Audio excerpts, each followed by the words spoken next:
Thank you, Deputy Speaker. This legislation is about a promise. A promise that after a lifetime of work, after years of showing up, contributing, caring for your family, volunteering in your community, paying your taxes, that you retire with dignity. Not just scraping by, not just surviving, but secure, independent, and that you're able to enjoy the years you've earned. That promise has a name. It's called superannuation, and it exists because Labor made it law. Before compulsory superannuation, retirement security in this country was not universal, it was selective. If you were in the right job, with the right employer, or born into the right circumstances, you might retire comfortably. If you weren't, you retired almost entirely on the age pension. Labor believed working Australians deserved better than that. So, in partnership with the union movement, Labor built a system that changed the country. We made retirement savings a right, not a privilege. We embedded the principle that every worker, no matter their industry or income, should accumulate savings in their own name. It was one of the great nation-building reforms of modern Australia. And, like all great reforms, it must be maintained. It must be protected, and when necessary, it must be refined. That is what this bill does. It strengthens the integrity of the system. It better targets concessions so they flow where they are actually needed. It lifts support for low-income workers, and it ensures the long-term sustainability of a system that is now one of the largest pools of retirement savings in the world.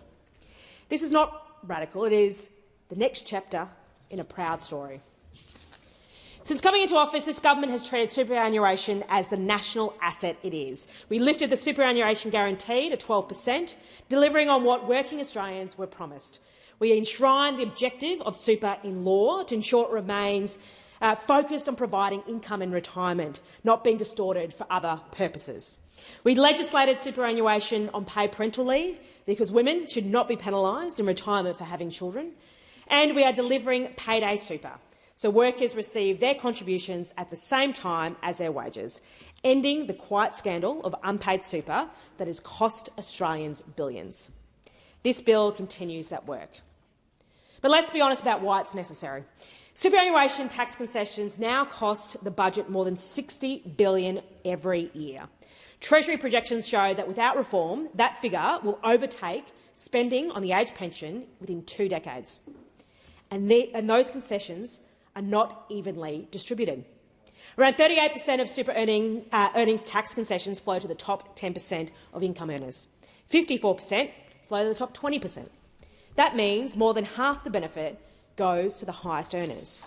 Meanwhile, millions of Australians on modest balances, the very people this system was designed to serve, receive only a small share. That's not balance, that's not fairness, and that is not sustainable. A system built to deliver dignity in retirement should not become a vehicle for a very large tax-preferred wealth accumulation at the top end. This bill restores that balance. From 26-27, earnings on superannuation balances between $3 million and $10 million will be taxed at 30%. Earnings on balances above $10 million will be taxed at up to 40%. Even at those rates, super remains concessionally taxed, below the top marginal income tax rate. These are still concessions. They are just simply better targeted. And it is critical to say clearly, nothing changes for the overwhelming majority of Australians. Balances below $3 million continue to have earnings taxed at up to 15%, exactly as it is now. But thresholds will be indexed over time. The people affected by this change represent fewer than 0.5% of Australians with superannuation accounts at the $3 million threshold. Less than 0.1% at the higher threshold. So for 99.5% of Australians, there's no change at all. In my electorate of Maribyrnong, the numbers tell a very clear story.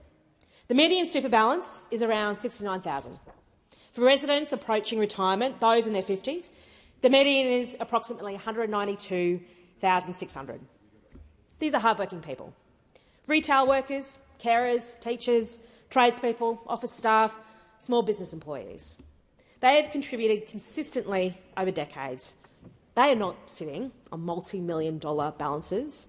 They are building what they can, often while juggling mortgages, rent, school fees, caring responsibilities and rising living costs. They deserve a system that protects their savings, not one that directs disproportionate concessions to accounts holding more than most Australians will ever accumulate in total wealth. This bill ensures that the public support is directed where it makes the greatest difference. And that includes strengthening support at the other end of the income scale, because this is about making sure our system is not only sustainable but fairer from top to bottom. The low-income superannuation tax offset, LISTO, exists to ensure that low-income workers do not pay more tax on their super contributions than they do on their wages. Under this reform, the maximum LISTO payment will increase from $500 to $810. The income threshold will rise to $45,000 from July 27. That means more support for people who need it most. These are not abstract policy adjustments. They are tangible improvements in the retirement savings of real people. In Maribyrnong, more than 7,600 low-income earners are expected to benefit from these changes, and nearly 70% of those payments will go to women. That matters, because the gender super gap remains one of the most persistent economic inequalities in Australia. It reflects a lifetime of structural disadvantage, lower average wages, higher rates of part-time work, career interruptions for caring responsibilities, and historical inequities in pay. Women retire with significantly less super on average than men. That is not a reflection of effort, it is a reflection of inequality. The government is addressing this directly, through LISTO, through paying super and paid parental leave, through closing the gender pay gap, through strengthening secure work. Each measure matters on its own, but together they begin to shift the trajectory. There is another critical reform embedded in our broader superannuation agenda, payday super. Too many workers have been shortchanged. Unpaid super is not a technical glitch, it is wage theft by another name. In Maribyrnong alone, more than 23,000 workers were underpaid super in a single year, losing around $35 million from their retirement savings. That is $35 million that should have been compounding for their future. By aligning super payments with wages, payday super closes the loopholes that have allowed contributions to be delayed, avoided or quietly lost. It strengthens enforcement, it restores trust. It ensures that what workers earn, they actually receive. Deputy Speaker, there has been opposition to these reforms. This is not new. The history of superannuation in this country is a history of Labor building it and those opposite opposing it. When compulsory super was introduced, it was opposed. When superannuation guarantee was increased, it was opposed. In 1996, the Howard government froze the scheduled increases. In 2014, the Abbott government froze them again, arguing that money would flow into wages instead. Shock horror, it didn't. Wages did not rise to compensate, but retirement balances were permanently lower. Independent analysis at the time estimated that that freeze cost the average worker thousands of dollars in retirement savings.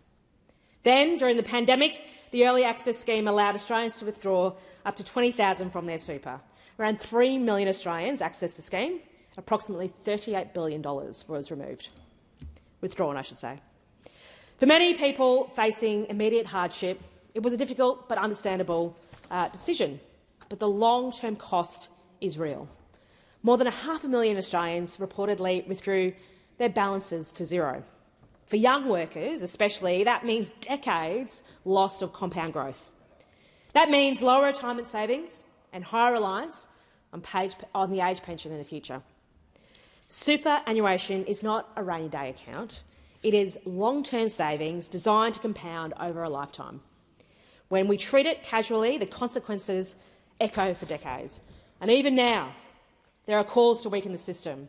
There have been suggestions of cutting the superannuation guarantee, proposals to allow large withdrawals for housing deposits, arguments to dilute the objective of super. Each proposal chips away at the same principle, that superannuation exists to provide income in retirement. Labor rejects that erosion. We believe that superannuation is a pillar of both personal dignity and national strength. It reduces pressure on the age pension. It funds long-term infrastructure investment. It gives millions of Australians a direct stake in our economy. And it gives individuals independence in retirement. This bill strengthens that pillar. It says clearly that superannuation concessions are designed to support retirement income, not unlimited tax-preferred wealth accumulation. It ensures sustainability, it improves fairness, and it projects the integrity of the system for future generations. When I speak to people in Maribyrnong, they're not asking for special treatment, they're asking for fairness. They are asking for a system that protects their contribution, a system that does not tilt towards those already at the very top, a system that keeps faith with the promise made many decades ago, that if you work hard and contribute, you will retire with dignity. This legislation honours that promise. It reflects Labor's values, spreading opportunity, strengthening security and backing working people. It ensures that the benefits of superannuation are better targeted, better balanced, better for everyone, better and fairer from top to bottom. And that's why I commend the bill to the House.